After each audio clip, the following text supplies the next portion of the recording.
Hello everyone, welcome back to Guide to Everything. In today's video, I'm going to show you on how you can fix screen goes randomly black on Windows 11 computer.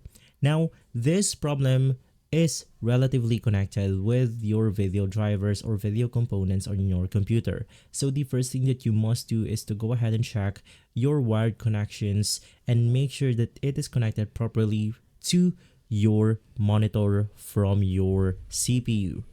Now, after making sure that we have no problem with our physical connections, you then want to simply check for Windows Update. Now, sometimes Windows have corrupted files and one of those files can cause this problem. Now, we can just type for update on our Windows icon right here. Click on check for update and you want to make sure that you are using the latest version of Windows 11.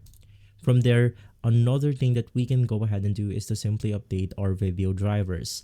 Now, to know what type of brand you are using, you can just navigate through your task manager.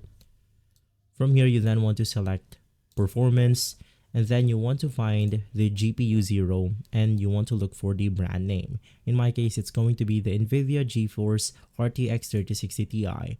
So let's head over to our browser right here, search for drivers updates on your Google, and from here you will then be taken to this page. If you're using something like AMD, you can just search for AMD drivers and also Intel drivers.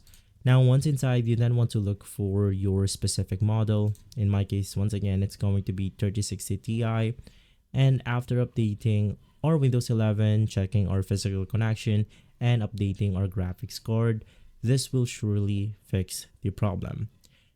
If not, you might be having a problem with the connection from your motherboard, or the problem might be on the monitor itself. If this video has been helpful, leave a like, subscribe, and follow Guide to Everything for more videos like this.